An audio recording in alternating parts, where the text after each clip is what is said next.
magsalita. Uri kang kagawa!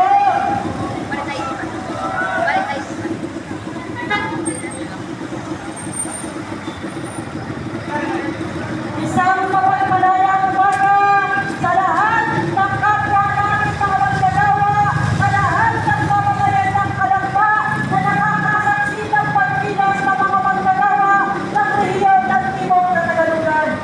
Mga kababayan, ngayong araw ay pumunta mga manggagawa ng rehiyon ng Timog na Tagalugan bilang sa halaman ng NLRC. Isang pagpapakita ito na marami sa mga manggagawa ng rehiyon ng Timog na Tagalugan at nakakaranas ng malawakang tanggalan. Nagpapatuloy ang malawakang kontraktualisasyon. Walang kasigurado sa trabaho dahil nakasahang kawalan ng kabuhayan. Ganito ang nakaranasan ng mga manggagawa ng rehiyon ng Timog na Tagalugan. Mga kababayan, nagpapatuloy ang malawakang kontraktualisasyon. Tuloy-tuloy ay pinaglalaban ng mga manggagawa ang kanilang mga karapatan na maregular sa loob ng pagawaan. Maregular sa loob ng pagawaan, hindi maregular sa manpower agency. Paglilinaw mga kasama, hindi dapat tayo nire-regular sa mga manpower agency. Dahil ito ay walang sariling pagmamayari. Ginagamit lamang ito ang mga manggagawa upang kumita ang mga manpower agency. Mga kababayan, tayong mga manggagawa ang lumulubog sa produksyon, tayong mga manggagawa ang lumilikha ng mga produkto, tayong mga manggagawa ang nag-aakyat ng limpak-limpak na tubo sa mga dayuhang kapitalista. Kaya, panahon na para tayo ay tumitig at bigkisin ang ating mga lakas. Nang sa ganon, ay pinaglaban natin ang ating mga matayang karapatan. Mga kababayan, marami sa mga manggagawa sa rehiyon ng Timog na Tagalugan na kapag pinaglalaban ang kanilang mga matayang karapatan na ginagarantiyahan ng salig ng batas na tayo ay malayang Ito mga makapagpapalala guys, ng mga organisasyon mga manggagawa nagrally po dito sa harap ng Libor, Kalamba, Laguna dahil po sa pagkatanggal nila sa kanilang mga trabaho. Kaya po sila nagreklamo dito sa NLRC, National Labor Relation Commission dahil po sa mga article po rito, hindi po nila talaga sa halip na ipagtanggol nila yung mga manggagawa. Kinakampihan po ng mga labor arbitrary na to ay yung mga company pa, mga kurakot, parang mga pinaapi po yung mga manggagawa. Sa halip na kampihan ng mga labor arbitrary ang mga manggagawa sa company na mga tinatanggal, parang kinakatigan pa yata ng mga labor arbitrary yung mga company na nagtatanggal ng mga taong trabador. Yan sila nagrarally. Pinakalabog po yung National Labor Association.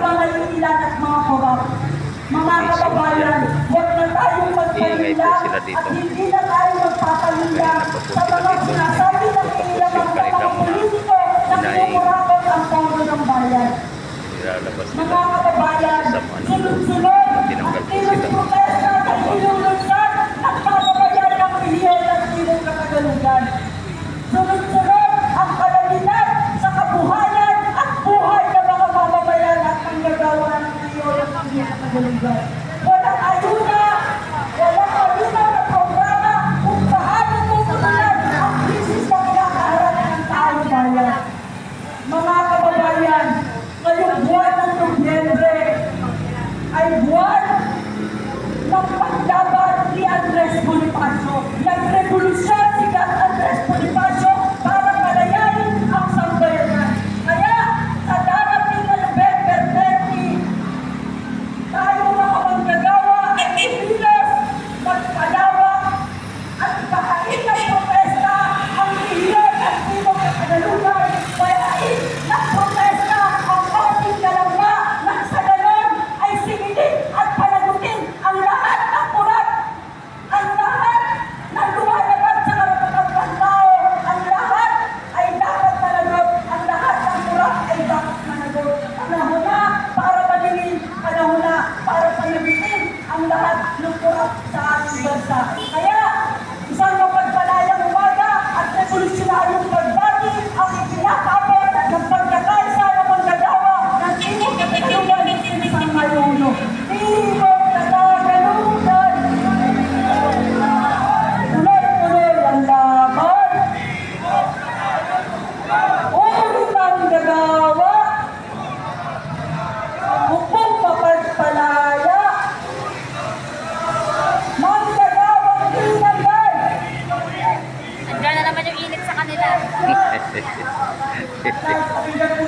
ang tagapagsalita ng Pangrehiyong Sentrong Union.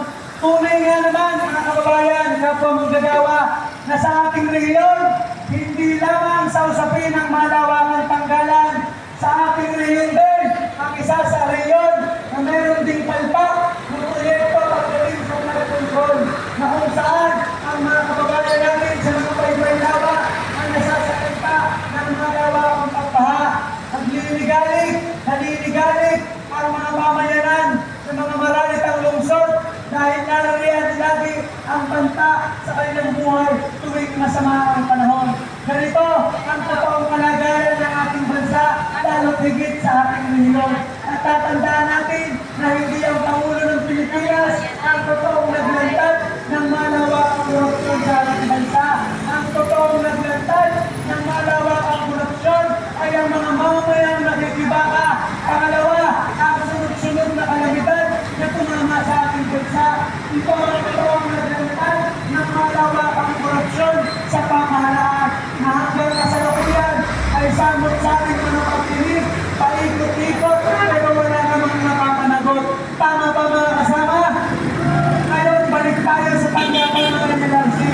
Narito tayo ngayon sa NLRC para manawagan sa mga labor arbiter na narito na kagyat at mabilis na desisyon pabor sa mga manggagawa. Kaya mga kasama, ngayong umaga dito sa NLRC, narito nagsama-sama tayo mula sa iba't ibang mga pagawaan. Pagamat magkakaiba tayo ng mga pagawaan, organisasyon, asosasyon ng ilang bibilangan, subalit pagtungo natin dito sa NLRC ay lalo nagkakaisa para sa isang layunin na makamit natin ang ating mga katarungan dahil tayo ay minasakit ang ating kabuhayan. Tinanggalan tayo ng ating kabuhayan alinsunod mismo sa seguridad sa trabaho. Ang ating trabaho ay ating pagpamayari na pinagpupunan natin ng ating kabuhayan at ng ating pamilya. At walang sino man ang maaaring magtanggal nito, kapitalista man o estado, nang walang sapat na batayan at kapamaraanan alinsunod sa batas. Tulad ng mga binabanggit ng mga tagapagsalita, marami ng mga desisyon para Supreme Court decisions, jurisprudence na ang sinasabi ng batas na ang mga manpower agency ay mga illegal dahil sila ay nagsasagawa ng labor contracting. Subalit pagdating dito sa desisyon ay pinakatigan pa rin ng mga labor arbiter ang mga kapitalista. Kung kaya't patuloy natin itong ilalangkad. Tama ba mga kasama? Kaya ngayon sa pag-iis natin dito sa NLRC ay hindi rito yung nagtatapos. Tayo ay tutungo sa crossing Kalamba para ipanawagan naman na tayo ngayon ay kasama rin sa pagkilos sa malawakang korupsyon, partikular na sa flood control budget at ang pagpuligsa sa mga gobyerno natin na nagpapasok ng mga budget insertion para kurakutin ng mga kasabwat ng mga kontratista at tulad na yan ng mga pinangalan ng mga pamilya Diskaya. At dito sa ating rehiyon, tuloy-tuloy tayong nananawagan, huwag tayong tumigil sa pagkilos dahil hindi tayo kikilos. Sino ang kikilos? Sino ang maglalantad sa mga kurakot sa pamahalaan? Hindi tayo naniniwala na walang kinalaman si Bongbong Marcos sa usapin ng malawakang korupsyon. Dahil sa pagka-aproba ng budget, pinubuo ito ng Congress at Senate at executive branches. At hindi pwede Senador at Congressman lamang ang sangkot sa malawakang korupsyon. Dahil sa pagka-aproba ng General Appropriations Act, laging signatory ang Presidente ng Pilipinas. Kaya hindi totoo na walang kinalaman ang Presidente sa nananagunyag ng malawakang korupsyon sa pamahalaan. Balik tayo sa usapin ng malawakang kontraktualisasyon. Ang malawakang kontraktualisasyon ay resulta ng malawakang tanggalan. Dahil kung hindi mawawakasan ng kontraktualisasyon, makakaasa tayo lagi-lagi na babaha ang mga protesta sa kalsada, mauorganisa at mapupukaw, mauorganisa at mapakilos ang mga manggagawa para ipaglaban ng kanilang mga demokratong karapatan mula sa regular na hanap buhay at pagpunti ng nakabubuhay na sahod. Huwag tayong tumigil sa ating. Kaya mga kasama, bago natin tapusin ang programa dito sa MLRC. Tayo ay magpapakita ng malakas na pagkakais at sigaw para iparating natin sa mga lego at leader na narito ang presenta ng mga kagawa ng Tama. reklamo sa MLRC. Tama, mga baba, kaibigan. Tayo ay mag-iingay, sabi lang ng 3, 2, hingay mga